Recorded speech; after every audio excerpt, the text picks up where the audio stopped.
హల్లెలూయా హల్లెలూయా. దేవునికి మహిమ కలుగునుగాక. దేవునికి ప్రియమైన బిడ్డల సమయంలో ప్రప్రథమముగా ప్రభనేసు క్రీస్తు వారికి నేను కృతజ్ఞతాస్తుతులను తెలియజేసుకుంటూ, మరి ఈనాటి ఉపవాస కూడికకు కూడి వచ్చిన మీ అందరికను ప్రభనేసు క్రీస్తు నామమ్మ పేరిట శుభాభివందనములు తెలియజేస్తున్నాను. Praise the lord, praise the lord, praise the lord. Hallelujah. దేవునికి ప్రియమైన బిడ్డల సమయంలో వారము నుండి వారము వరకు కాచి కాపాడి సజీవుల లెక్కలలో ఉంచి మరలా ఈ ప్రశస్తమైన సమయాన్నిచ్చి తన సన్నిధిలోనికి తోడుకొని వచ్చిన ఈ గొప్ప భాగ్యము మరి ప్రభనేసుక్రీస్తు వారు మనకిచ్చిన రీతి విధానాన్ని బట్టి మరి ఒకసారి ఆయనకు నేను వందనాలు తెలియజేస్తున్నాను. అనగా ఈ భాగ్యము ఎందరికో లేదు. అవును, వారికన్నా మనము గొప్పవారం కాదు, కానీ కేవలము తన కృపచేత మాత్రమే తన సన్నిధిలోనికి మనము తోడుకొని వచ్చి ఉన్నాము. అందుని బట్టి దేవునికి మరొకసారి నేను కృతజ్ఞతాస్తుతులు తెలియజేస్తున్నాను. దేవునికి ప్రియమైన సహోదరి సహోదరుడా, ఈ సమయంలో ఈనాటి ఉపవాస కూడిక యొక్క వర్తమానం యొక్క అంశము ఆపదలో కనికరించే దేవుడు, వాదార్చే దేవుడు. ఆపదలో కనికరించే దేవుడు, వాదార్చే దేవుడు, ఆయనే ప్రభనేసు క్రీస్తు వారు. దేవునికి మహిమ కలుగునుగాక. అనగా ఉదాహరణకు మనం ఒక వంటకము అనగా అది ఒక తినే పదార్థము, లేకపోతే మన దైనందిన జీవితంలో మనము సిద్ధపరచుకునే ఆహారం, దానిని తింటే కానీ ఇతరులకు దాని రుచి మనం చెప్పలేము, అంతే కదా. దానిని తిని అప్పుడు దానిలో ఉన్న రుచిని ఇతరులకు మనము చెప్పగలుగుతాము. ఈ వంటకం చాలా బాగుంది, ఈ కూర చాలా బాగుంది, ఈ స్వీట్ చాలా బాగుంది అని. కారణము దానిని నీవు మొట్టమొదటిగా తిన్నావు గనుక, దానిలో ఉన్న మాధుర్యము, ఆ రుచి నీకు తెలిసింది గనుక ఇతరులకు చెప్పగలుగుతున్నావు. తినండి అని ప్రోత్సహించుచున్నావు. అలాగుననే 2000 సంవత్సరముల క్రితము ప్రభనేసుక్రీస్తు వారు భూమి మీదకి నరరూపధారునిగా వచ్చి నీ కొరకు నా కొరకు భూమి మీద 33.5 సంవత్సరములు జీవించి, దేవునికి ప్రియ సహోదరి సహోదరుడా, బాధలంటే ఏంటో ఆయనకు తెలుసు, కష్టమంటే ఏంటో ఆయనకు తెలుసు, నింద అంటే ఏమిటో ఆయనకు తెలుసు, అవమానం అంటే ఆయనకు తెలుసు. గనుకనే ఈ దినము అటువంటి బాధలో ఉన్న నిన్ను, అటువంటి నిందలో ఉన్న నిన్ను, అటువంటి అవమానములో ఉన్న నిన్ను ఆయన నేను నిన్ను వాదారుస్తానంటాడు. దేవునికి మహిమ కలుగునుగాక. కారణం ఏమిటంటే అవన్నీ ఆయన అనుభవించాడు నీ కొరకు నా కొరకు కలువరి సిలువలో. దేవునికి మహిమ కలుగునుగాక. గనుక ఈ దినము ఆ అనుభవించిన అనుభవాలను బట్టి దేవుని నమ్ముకున్న బిడ్డలు ఒకవేళ ధైర్యం కోల్పోయి ఉంటే, ఒకవేళ దుఃఖముతో ఉంటే, ఒకవేళ శ్రమలో ఉంటే, ఒకవేళ ఆపదలో ఉంటే, ఒకవేళ మరి కరువులో ఉంటే, దేవుడు నిన్ను ఆదుకుంటానని, నిన్ను ఆశీర్వదిస్తానని, నీకు సహాయం చేస్తానని ఈ రాత్రి ప్రభనేసుక్రీస్తు నీతో స్పష్టంగా మాట్లాడుతున్నారు. హల్లెలూయా. నమ్మిన వారు దేవునికి స్తోత్రం చెబుదాం. హల్లెలూయా. అవును, ఈ దినము ప్రతి మనిషి ధైర్యాన్ని కోల్పోతున్నాడు. ఎందుకు?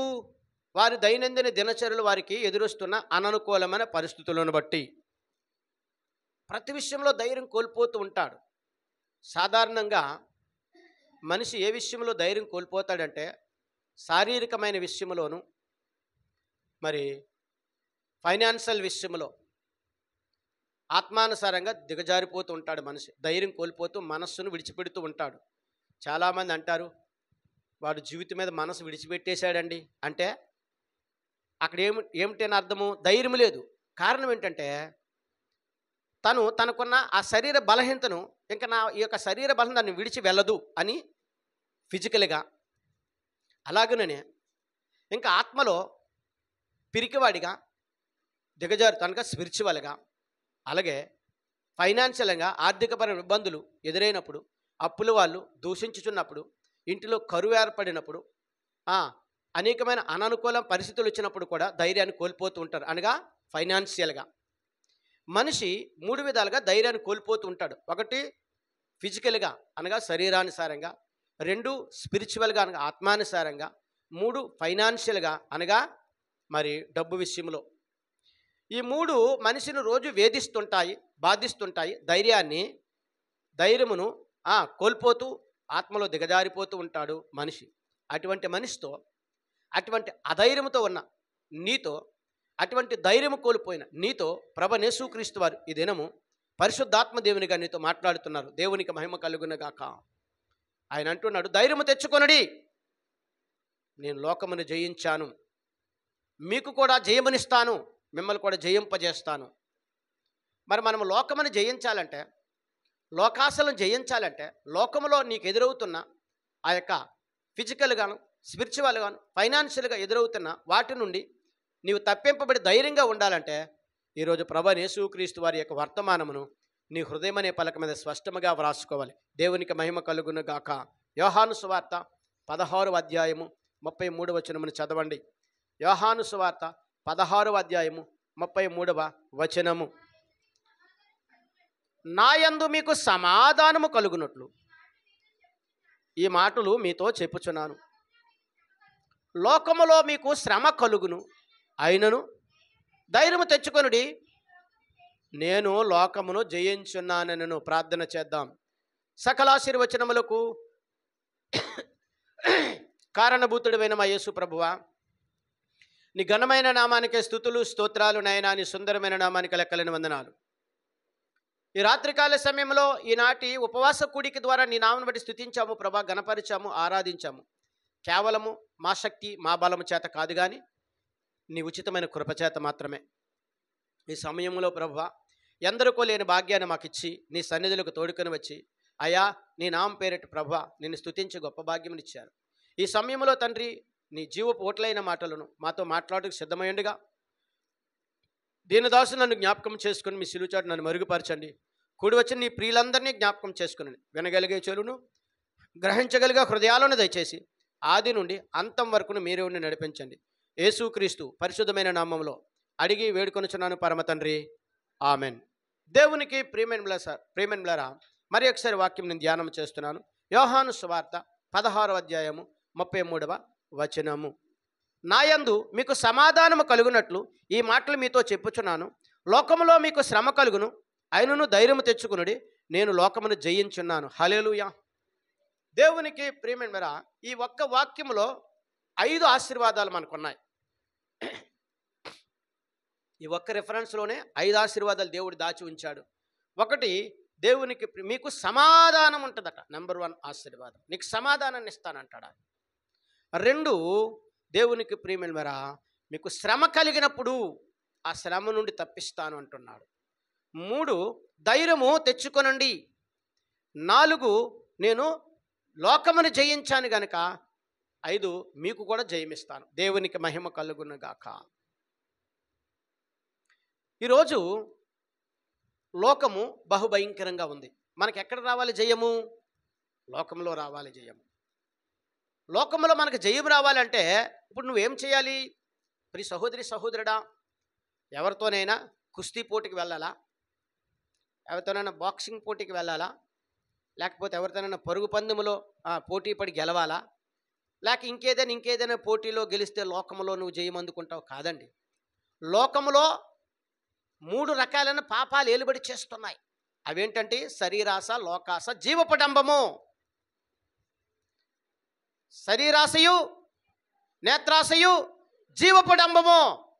ఈ 3 మీద నీకు జయాన్ని ఇస్తాడు. ధైర్యం తెచ్చుకో. దేవునికి మహిమ కలుగును గాక. ప్రతి మానవుడు కూడా ఈ దినము శరీరాశతో ధైర్యమును కోల్పోతున్నాడు.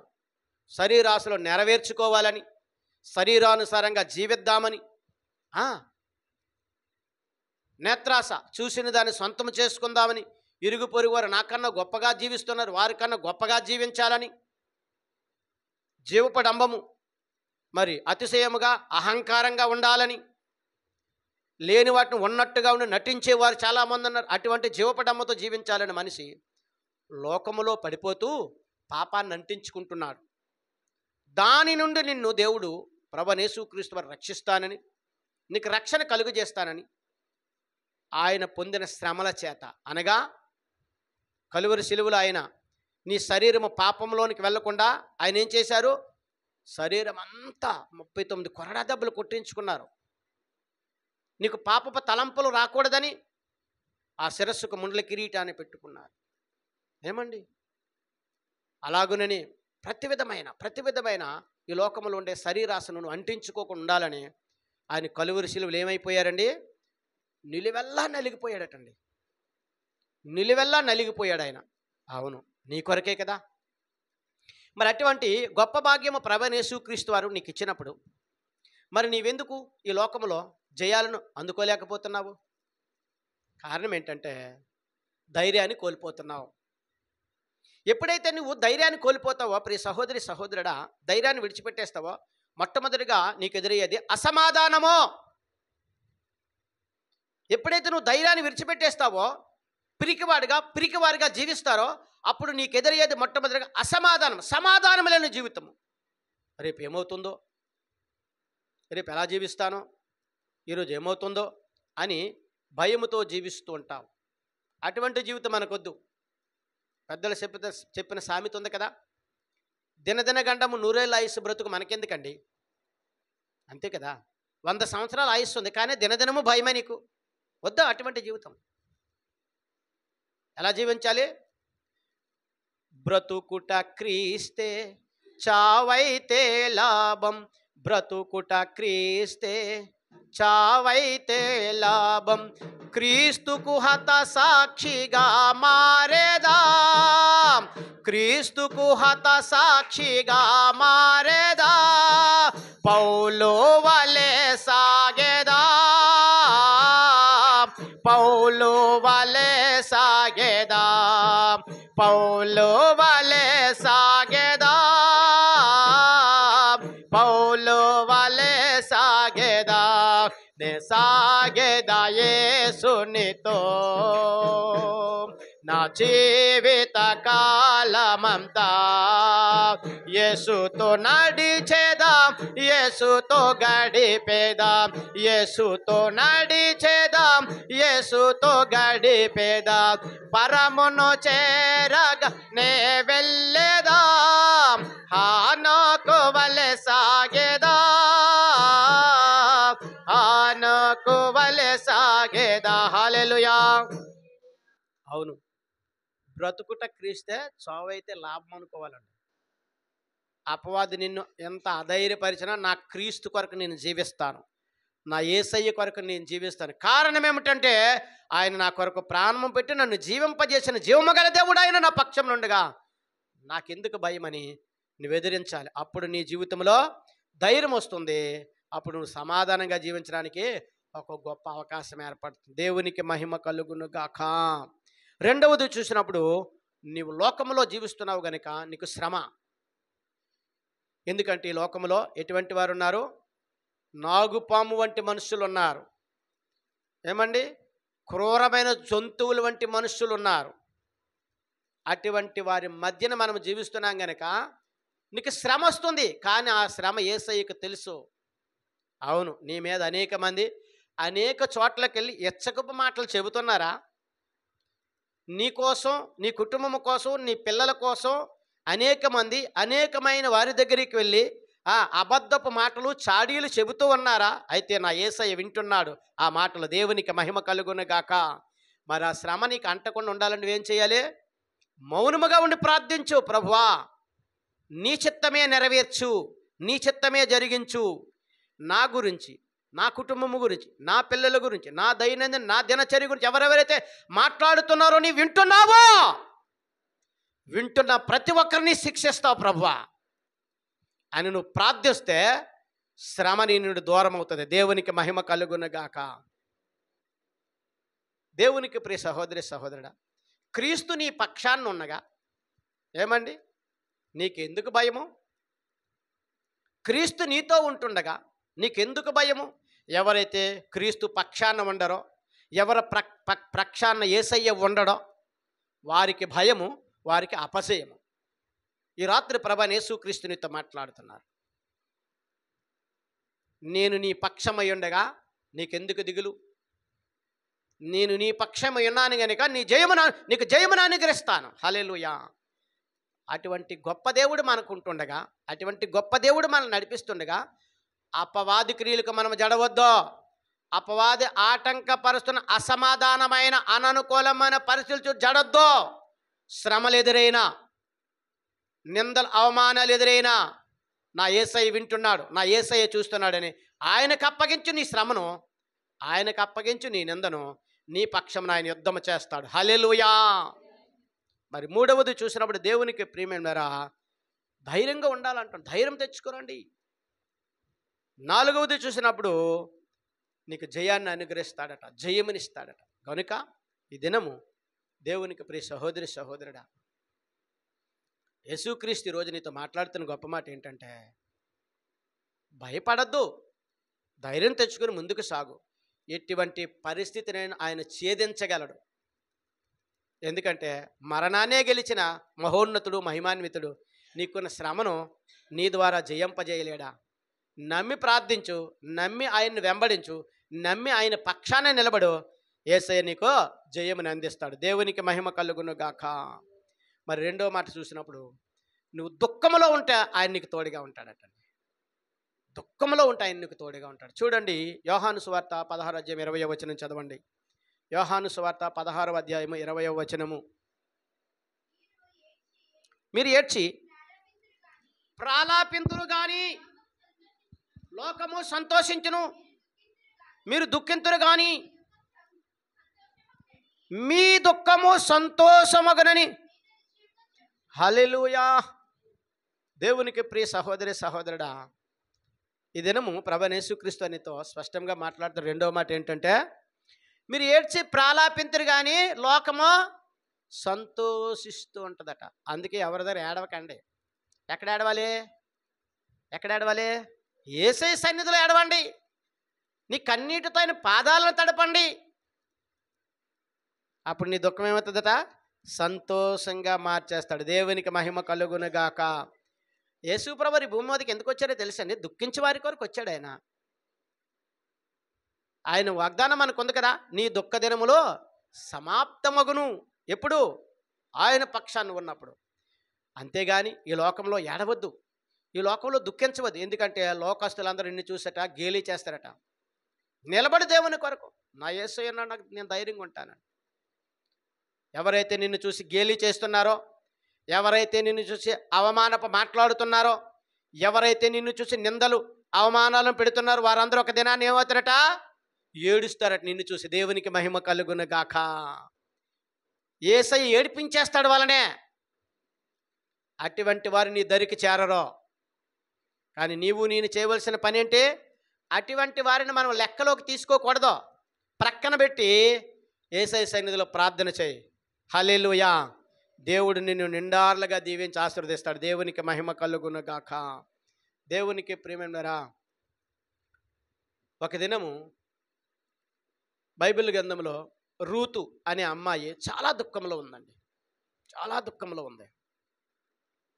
ఎందుకంటే మరి మోయాబీరాలు, మరి నయోమి కొడలుగా చేసుకుంది. వెంటనే ఏమైంది? భర్త చనిపోయాడు, మామగారు చనిపోయారు, ఇంకా ఆదరణ లేదు. అటువంటి పరిస్థితి దుఃఖిస్తుంది రూతు. అయ్యో, ఇంతటి దుఃఖం ప్రాప్తించిందేంటి అనుకోలేదండి ఆవిడ. ఒక అన్య స్త్రీ అయ్యుండి యేసుక్రీస్తును అనగా దేవుడైన యెహోవాను తెలుసుకోలేనిది అయ్యుండి కూడా తన అత్త చేసిన భక్తిని చూసి నీ దేవుడే నా దేవుడు అన్నది గనుక, తన అత్త దేవుని వెంబడించింది గనుక అప్పటికి వాళ్ళందరూ ఏమంటున్నారో తెలుసా? ఆ మోయాబీరాలైన రూతును మేము చెప్పాం కదా, అటువంటి వారితో సాంగత్యం ఉండకూడదని. ఇప్పుడు ఏమైంది? నీ జీవితము దుఃఖము పాలయ్యింది. భర్త లేడు. యవ్వన కాలంలో నీ స్థితి ఏంటి? దేవునికి ప్రియ సహోదరి సహోదరుడు, లోకం కూడా అలాగ అంటుంది. యేసయ్యను నమ్ముకున్నావు కదా, యేసయ్యను వెంబడిస్తున్నాం కదా, ఇప్పుడు ఏమైంది నీ పరిస్థితి? అటువంటి మాటలు వినినప్పుడు నువ్వేం చేయాలి? ఇంకా ఎక్కువ ప్రార్థన చేయాలి. దేవుని మహిమ కలుగును గాక. అంతేగాని వారి మాటలు విని కృంగిపోవద్దు, వారి మాటలు విని భయపడద్దు. ఎవరైతే నిన్ను ఎక్కువగా అవమానిస్తారో వారి ఎదురు ఇంకా ప్రార్థన చేయి, ఇంకా యేసయ్య కొరకు జీవించు.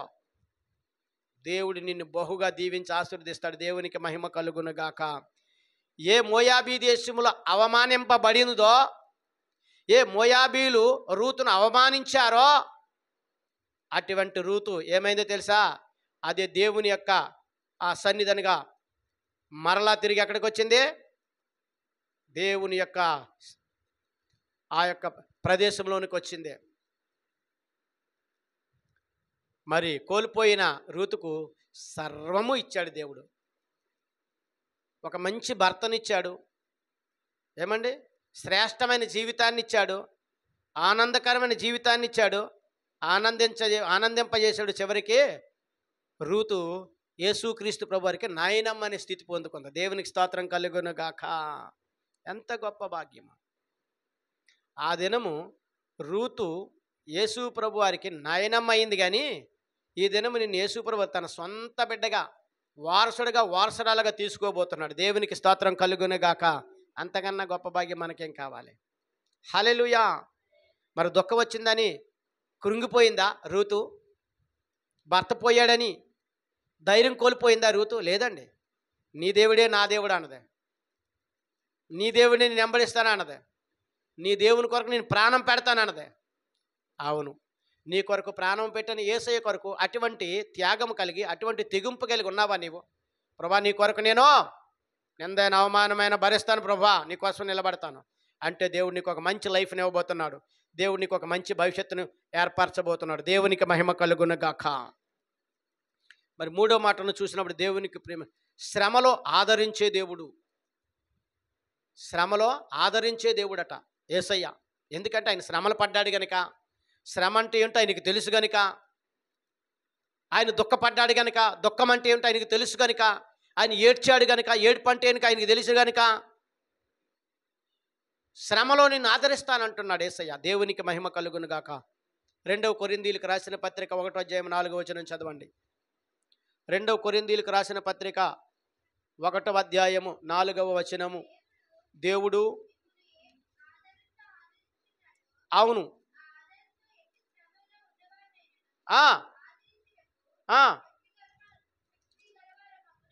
అవును,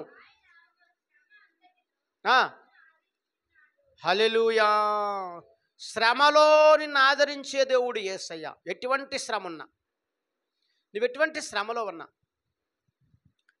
కీర్తనల గ్రంథం 91వ అధ్యాయంలో ఆయన చెబుతున్నాడు కదా, శ్రమలో నేను నీకు తోడైయుండుదును, అతను విడిపించి అతను గొప్ప చేసేస్తాడట. గొప్ప అండి, గొప్ప.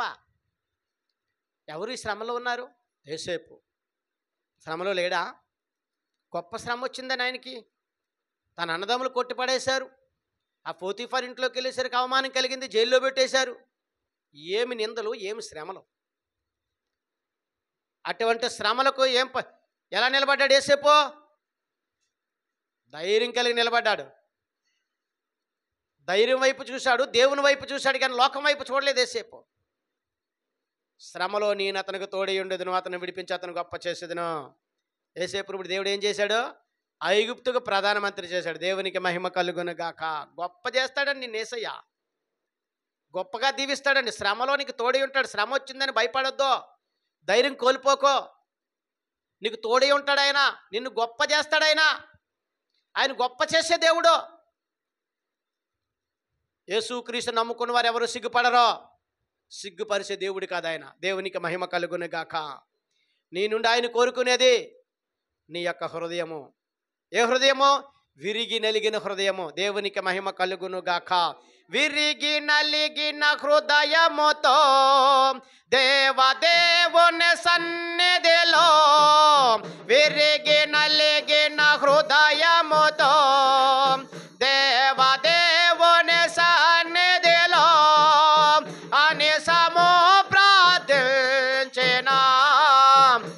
కలుగు ఏవులు మనకెన్నో, కలుగు ఏవులు మనకెన్నో. హల్లెలూయా. దేవునికి ప్రియ సహోదరి సహోదరు, విరిగి నలిగిన హృదయం అనగా, ఈరోజు నీకు బాగా సినిమాలు చూసి అలవాటు ఉంది. ఈరోజు నేను సినిమాలు చూడండి విరిచేసుకొని మనసును. నీకు బాగా సీరియల్ చూసి అలవాటు ఉంది. ఈరోజు సీరియల్ చూడడం విరిచేసుకొని మనసును. నీకు బాగా వ్యభిచారం చేసే అలవాటు ఉంది. వ్యభిచారం చేయని విరిచేసుకొని మనసును. బాగా అబద్ధాలు చాడీలు చెప్పే మనసు ఉంది. నేను ఇంకా ఈ రోజున అబద్ధాలు చాడీలు చెప్పనని విరిచేసుకొని మనసును. అది విరిగి నలిగిన హృదయము. దేనినైతే నువ్వు ప్రేమిస్తున్నావో లోకానుసారముగా, దేనిలోనైతే నువ్వు ఆస్వాదిస్తున్నావో లోకానుసారంగా, వాటి మీద ఎప్పుడైతే నీ మనసు విరిగిపోతుందో అప్పుడు దేవుడు నిన్ను ఆదరిస్తాడు. దేవునికి మహిమ కలుగును గాక. అంతవరకు దేవుడు నిన్ను ఆదరించడు. ఎందుకంటే నువ్వు దేవుణ్ణి ప్రేమిస్తున్నావు, లోకాన్ని ప్రేమిస్తున్నావు. ఒక వరలో రెండు కత్తులు ఇమ్మడవు కదా. అంతే కదండి. మీరు ఒకసారి ఆలోచించండి. మన సృష్టికర్త మనకు భర్త అయి ఉన్నాడు అని రాయబడి ఉంది యెషయా గ్రంథంలో. ఏమండి, మన సృష్టికర్త ఎవరు? యేసయ్య. యేసయ్య మనకు భర్త అంటే మనము ఆయనకు భార్యము. అంటే ఆయన సంఘాన్ని స్త్రీతో పోల్చాడు కనుక, మరి ఒక భర్తకు ఇద్దరు భార్యలు ఉంటారా? ఒకవేళ లోకానుసారంగా పాపంలో జీవించిన వారికి ఒకడికిద్దరు పిల్లలు ఉండొచ్చేమో. వాడు వ్యభిచారి. వాడు ప్రక్కన పెడితే ఒక భార్యకి ఇద్దరు భర్తలు ఉంటారా? అది సమంజసమా? ఏమండి, ఒక భార్య ఉంది, ఇద్దరు భర్తలు ఆ ఇంట్లో ఉండగలరా? ముగ్గురు కలిసి కాపురం చేయగలరా? చేస్తారా? ఎంత అవమానకరము. అలాగే నువ్వు లోకాన్ని ప్రేమించేసి యేసుని ప్రేమిస్తే ఒక స్త్రీకి ఇద్దరు భర్తలు ఉన్నట్టే లెక్క. అక్కడ నీ భర్త యేసయ్య, నీ సృష్టికర్త నీకు భర్త ఉన్నాడు. ఆయనకు ఒకే భార్యగా ఉండాలి. ఒక భార్యకు ఒక భర్త ఉంటే గౌరవము, సాంప్రదాయము, ఆశీర్వాదము, ఇంకా అన్ని సత్కార్యాలు ఉంటాయి. అదే ఒక్క భార్యకు ఇద్దరు భర్తలు ఉంటే అవహేళన, నింద, అవమానాలు. దేవునికి ప్రియ సహోదరి సహోదరుడా, ఈరోజు లోకాన్ని ప్రేమించేసి యేసయ్యను ప్రేమిస్తే ఆయన నిన్ను ఆశీర్వదించడు. అందుకే యేసుప్రభు ఏమన్నారు? చల్లగానైనా ఉండు, వెచ్చగానైనా ఉండు, కానీ నులివెచ్చగొండుకో. నులివెచ్చని జీవితం అంటే ఏంటి? ఒక భార్యకి ఇద్దరు భర్తల కింద లెక్క. అటువంటి జీవితం నీకొద్దు. యేసయ్యను ఆశ్రయించావా? ఈ లోకం మీద మనసు విరిచేసుకో. ఈ లోకంలో ఆశల వైపు మనసు విరిచేసుకో. ప్రభా, ఇప్పుడు నేను త్రాగను, ఎక్కడ నుండి వ్యభిచారం చేయను, ఎటు నుండి దొంగ చూపులు చూడను, అబద్ధాలు ఆడను, చాడీలు చెప్పను. పరిశుద్ధమైన హృదయంతో, విరిగి నలిగిన హృదయంతో నీ సన్నిధిలో ప్రార్థన చేస్తాను తీర్మానించుకుంటే ఈ రాత్రి ప్రభువైన యేసుక్రీస్తుని ఆశీర్వదించి దీవించబోతున్నాడు. దేవునికి మహిమ కలుగును గాక. హల్లెలూయా. విరగాలి నీ మనస్సు. నీ మనస్సు విరిగితే యేసయ్య మనసు కరిగిపోతుంది. హల్లెలూయా. ఆయన మనసు కరగాలన్నా, ఆయన కనికరము నీ మీదకు, నీ కుటుంబం మీదకి రావాలన్నా, మొట్టమొదటిగా నీకు ఉండవలసింది ఏముంది? నాకు ఉండవలసింది ఏముంటుంది? మన మనస్సు విరగాలి. నీ మనస్సు విరగాలి. లోకానుసరణ ఆశలపై నీ మనస్సు విరుచుకో. ఒక వరలో రెండు కత్తులు ఇమ్మడవో. ఒక భార్యకి ఇద్దరు భర్తలు ఉండరు. నీ సృష్టికర్త నీకు భర్త ఉన్నాడు. ఆయన వద్దకు వచ్చావు కనుక మరి లోకాన్ని మెయింటైన్ చేయొద్దు. నువ్వెంత ప్రార్థన చెయ్యి, ఎంత గోజాడో, దేవుడిని ప్రార్థన వినడగాక వినడం. దేవునికి ప్రియ సహోదరి సహోదరుడా, యేసు ప్రభు నీ కోసం చేతులు చాచి పిలుస్తున్నాడు. చేతులు చాచి పిలుస్తున్నాడు, రండి, నేను మీ కొరకే నా కాళ్ళల్లో చేతుల్లో మేకులు కొట్టించుకున్నాను అంటాడు. హల్లెలూయా. దేవునికి మహిమ కలుగును గాక. దేవునికి ప్రియ సహోదరి సహోదరుడా, మరి దినము విరిగి నలిగిన హృదయం ఉందా నీకు? లేక వేషధారిగా ఉన్నావా? వేషధారిని ప్రార్థన చేస్తున్నావా? వేషధారిగా దేవుని సన్నిధిలో నిలబడుతున్నావా? ఈరోజు దేవుడు నిన్ను హెచ్చరిస్తున్నాడు. వేషధారి, మోసపోకో, నేను వెక్కిరింపబడను. నీవు వెక్కిరింపబడతావు ఒక దినాన. నీవు అపహాస్యం చేయబడతావు ఒక దినాన. దేవునికి ప్రియ సహోదరి సహోదరుడా, దేవుని కొరకు నిలబడు. అవును, యేసేపు నిలబడ్డాడు. నిందలు కలిగాయి, అవమానాలు కలిగాయి, చెరసాలకి వెళ్ళాడు. ఏమైంది? చెరసాలకు వెళ్ళవలసి వచ్చేనా, నిన్ను గోర్చె పాడుచునే వెళ్ళేదా. చెరసాలకు వెళ్ళవలసి వచ్చేనా, నిన్ను గోర్చె పాడుచునే వెళ్ళేదా. నీవు నడిపేస్తే చెరసాలను నీ మందిరముగా మార్చేదా. హల్లెలూయా అన్నాడంతే. పోతీఫరు ఇట్లా అవమానం కలిగింది యేసేపుకో. నాయన నేను చెరసానికి వెళ్తాను కన్నా ఆ పోతీఫరు భార్యతో సాంగత్యం చేయను, అవకాశం దొరికిన వ్యభిచారం చేయను, నా శరీరానికి మాలిన్యం అంటించుకొని నేను పరిశుద్ధంగా ఉంటాను ప్రభువా, నీ కొరకే నేను నిలబడతాను అన్నాడు యేసేపు. అందుకే యేసేపును ఐగుప్తుకు ప్రధానమంత్రి చేసాడు. ఏమని? శ్రమలో నేను నీకు తోడు ఎందును, అతను విడిపించాను, గొప్ప చేసేస్తాను అన్నాడు యేసయ్య. ఈరోజు నువ్వు ఎటువంటి కట్టుబాట్లతో ఉన్నావు, ఎటువంటి కట్టులతో ఉన్నావో, ఎటువంటి మరి అననుకూలమైన పరిస్థితుల్లో యేసయ్య నిన్ను విడిపించబోతున్నాడు. విరిగి నలి హృదయం నీకుంటే దేవునికి మహిమ కలుగునుగాక.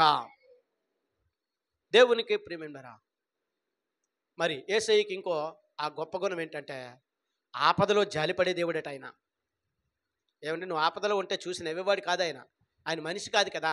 మనిషి అనుకోండి, నీకు ఆపద కలిగింది అనుకోండి, చూసి ఏం చేయండి, బాగా జరిగిందండి వాళ్ళకి, అలాగే జరుగుతుంది, నాకు ముందే తెలుసండి వాళ్ళకి అని సంతోషిస్తాడేమో మనుషులు గనక. కానీ నేను ప్రకటించిన యేసయ్య మహోన్నతుడు, మహోన్నతుని చాటు నువ్వు రక్షిస్తున్నావు కనుక ఆయన నీ కొరకు నీ కుటుంబం కొరకు జాలి పడతాడు. దేవునికి మహిమ కలుగునుగాక. అందుకే ఆయన ఆపదలో జాలిపడే దేవుడు. యెషయా గ్రంథం 49:13 చదవండి. యెషయా గ్రంథం 49:13 చదవండి.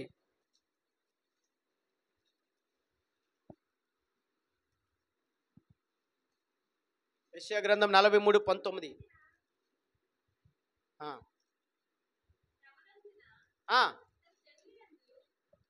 49:13 అమ్మా.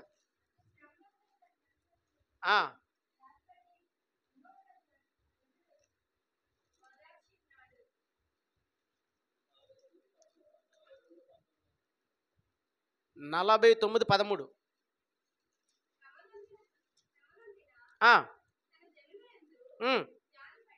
కాదండి. Yes 49:13 okay.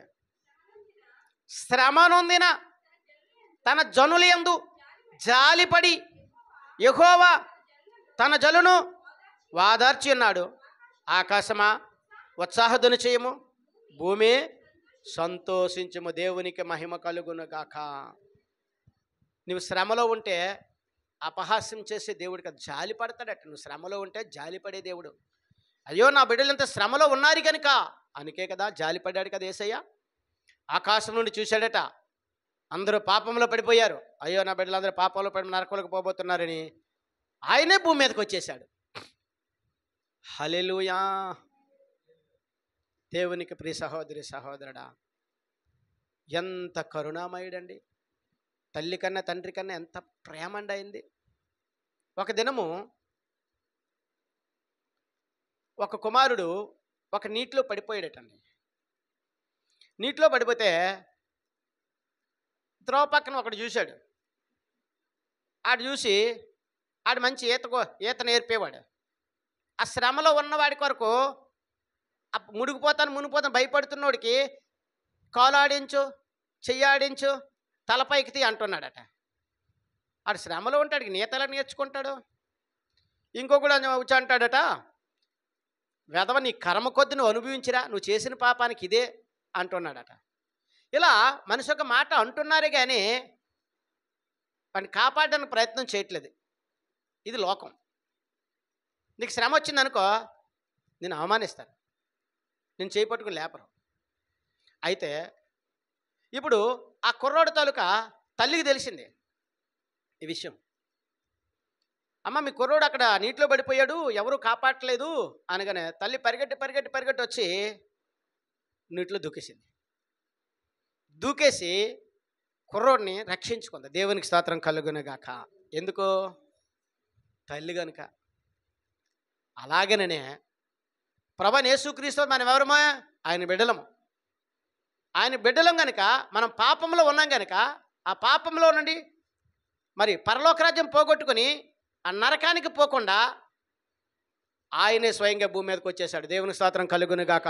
నిన్ను నన్ను నరకాన్ని తప్పించడానికి జాలిపడే దేవుడు ఆయన. నీకు శ్రమ వస్తే అవమానించే దేవుడు కాదండి యేసయ్య. నీకోసం ప్రాణం పెట్టాడు కదా, ఆయన నీకోసం జాలి పడతాడు. మంచిది. దేవునికి ప్రియ సహోదరి సహోదరుడా, మరి ఇంకొక మాట చూసినప్పుడు కరువులో తృప్తిపరచు దేవుడు. కీర్తనల గ్రంథము 37:19 చదవండి. కీర్తనల గ్రంథము 37:19 మరలా చదవండి. ఆపత్కాలమందు వారు సిగ్గునందరు, కరువు దినములలో వారు తృప్తి పొందెదరు. హల్లెలూయా. కరువు రానివాడు యేసయ్య. సారేపతి విధవరాలు కరువు వచ్చిందా? ఏమండి, ఆ ప్రాంతం అంతా కరువుతో ఉంది. కానీ భూమి మీద వర్షం పడినంత వరకు ఆమె ఇంట్లో ఏముందట? తృప్తిగా భోంచేశారటండి. ఆ తొట్టులో పిండి అయిపోయలేదు, ఆ బుడ్డులో నూనె అయిపోలేదు. హల్లెలూయా. కరువులో కనికరించే దేవుడు మా యేసయ్య. దేవునికి మహిమ కలుగునుగాక. హల్లెలూయా. మరలా అంటున్నాడు ఆయన. యెషయా గ్రంథము 49:15 చదవండి. స్త్రీ తన గర్భమును పుట్టిన బిడ్డని కరుణింపకుండా తన చంటి పిల్లను మరుచునా వారైనా మరుచుదురు గాని నేను నిన్ను మరువను. చూడుమో, నా అరచేతుల మీద నిన్ను చెక్కి ఉన్నాను, నీ ప్రాకారములు నిత్యము నా ఎదుటను. హల్లెలూయా.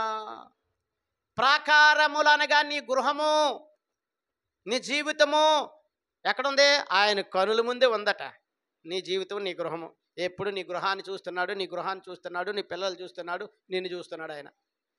ఆయన అంటాడు, చూడుమో, నీ ప్రాకారం నిత్యము నా ఎదుట ఉన్నాను. హల్లెలూయా. ఎందుకంటే నా అరచేతుల్లో చెక్కుకున్నాను, మరువని మిమ్మల్ని. ఒకవేళ స్త్రీ తన బిడ్డను, చంటి బిడ్డను మరుస్తుందా? ఎవరైనా మరుస్తారా? ఒకవేళ వారైనా మర్చిపోతారేమో కానీ నేను మాత్రం మిమ్మల్ని మరవను అంటాడు యేసయ్య. దేవునికి మహిమ కలుగును గాక. ఎందుకు? నిన్ను అరచేతుల్లో చెక్కున్నాడు కదా ఆయన. చేతులను కానగానే నువ్వు గుర్తొస్తాయి. గాయాలేంటి? అమ్మో, నా బిడ్డల కొరకు కదా నేను మేకులు కొట్టించుకున్నాను అరచేతుల్లో అని వెంటనే గుర్తొస్తావు యేసయ్యకి. అందుకు ఆయన నిన్ను మరవడం. మరి మరువని దేవుడు ఆయన నీకున్నప్పుడు నువ్వెందుకు మర్చిపోతున్నావు? ప్రియ సహోదరి సహోదరుడా, దేనికి నువ్వు మర్చిపోతున్నావు? పరిశుద్ధాత్మ దేవుడు గుర్తు చేయాలి, ప్రార్థన చేయాలంటే నీకు మరొక ఆయన సన్నిధిని. ఈరోజు శుక్రవారం ఉపవాస కూడిక మర్చిపోయారు, శనివారం ఆత్మ సిద్ధపాటు కూడిక మర్చిపోతారు, ఆదివారం ఆరాధన మర్చిపోతారు. కానీ ఆయన నిన్ను మరవడం. ఆయన ఎవరు? మరువని దేవుడనివే, విడువని దేవుడనివే, నా బ్రతుకంతా లాపనా, నా హృదయమంతా ఆరాధన, ఆరాధన, ఆరాధన, ఆరాధన నా యేసు తండ్రికే. విడువని దేవుడనివే, మరువని దేవుడనివే, విడువని దేవుడనివే, మరువని దేవుడనివే, నా బ్రతుకంతా లాపనా, నా హృదయమంతా ఆరాధన. హల్లెలూయా. ప్రభువైన యేసుక్రీస్తు వారు నిన్ను మరువను అంటున్నాడు కనుక నువ్వు ఆయన మరవకూడదు. అవసరమైతే గుర్తు చేసుకోవడం, అవసరం లేకపోతే మర్చిపోవడం కాదండి. నిత్యము నీవు బాప్తీసము తీసుకున్నావంటే ఆయన దగ్గర నువ్వు ఒక నిబంధన చేస్తున్నావు. ఏంటి? ప్రభువా, నీ కొరకు నేను జీవిస్తాను. ప్రభువా, ఆదివారం నీ సన్నిధి తప్పను. ప్రభువా, నెలకు ఒక దినం నీ బల్లను పరిశుద్ధంగా సమీపిస్తాను అని నువ్వు నిబంధన చేసుకున్నావు.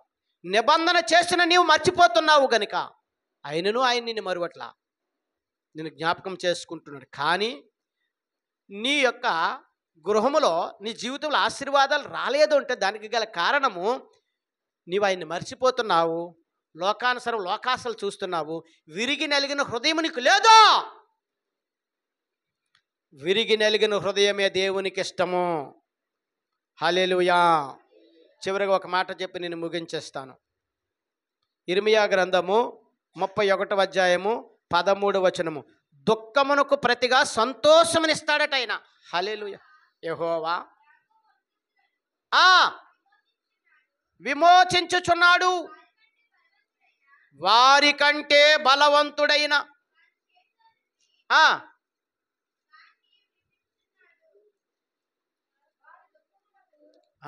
31:13 అని చెప్పాను. ఇర్మియా 31:13.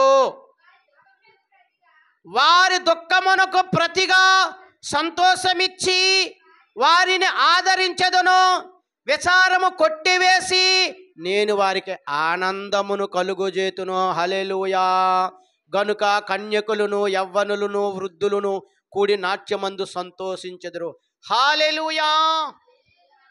దేవునికి ప్రియమైన చివరిగా దేవుడు మాట్లాడుతున్నాడు. ఆయన ఏమంటున్నాడు అండి? దుఃఖమునకు ప్రతిగా సంతోషాన్ని ఇస్తాను. ఈరోజు నీకు దుఃఖం వచ్చింది, నీ దుఃఖాన్ని ఎవరైనా తీసుకుంటారా? తీసుకోగలరా? ఏమండి సహోదరి సహోదరుడా, నువ్వు దుఃఖిస్తావు నీకున్న ఆపదను బట్టి. అయ్యో పాపం అంటారు, ప్రక్కెళ్ళి మంచి పని జరిగింది అంటారు. ఒకవేళ అనకపోయినా దుఃఖాన్ని తీసుకోలేరు. నీ దుఃఖాన్ని తీసుకొని నీ సంతోషాన్ని ఇవ్వాల్సిన ఒకే ఒక వ్యక్తి ఆయన ప్రభువైన యేసుక్రీస్తు. దేవునికి మహిమ కలుగును గాక. అంతే కదండి. దుఃఖాన్ని ఎవరండి తీసుకుంటారు ఈ రోజుల్లో?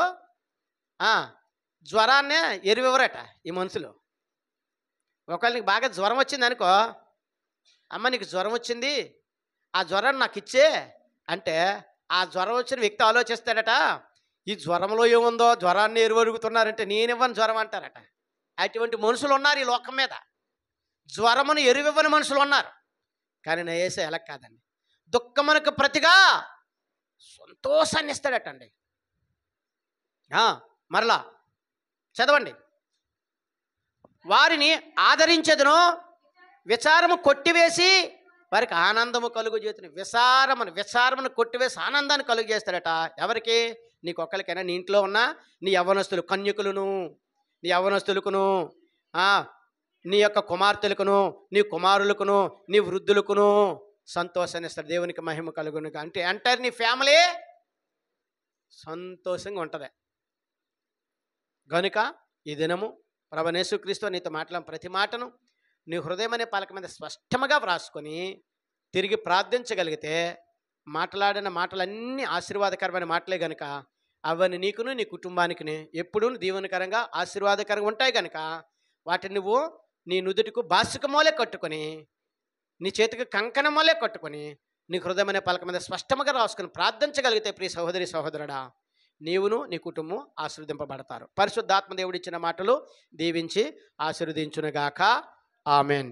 ప్రార్థన చేద్దాం.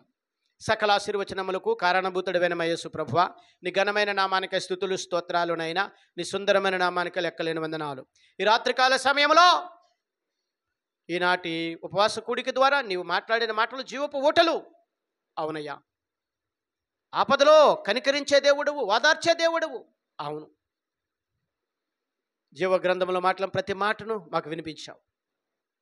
విత్తిన వాక్యం 30 దొంతులు, 60 దొంతులు, 100 అంతలు పంట కూడా సహాయం. నీరు కట్టండి, రాతి నేలల్లో మండల కంచెల త్రోవ పక్కన పడకుండా సారవంతమైన నేలపడి బలముగా నాటుకుని ఫలభరితంగా ఫలని సహాయం దయచేయండి. యేసుక్రీస్తు పరిశుద్ధమైన నామములో అడిగి వేడుకొంచున్నాను పరమ తండ్రి. ఆమెన్. దేవునికి ప్రియమైన సమయం.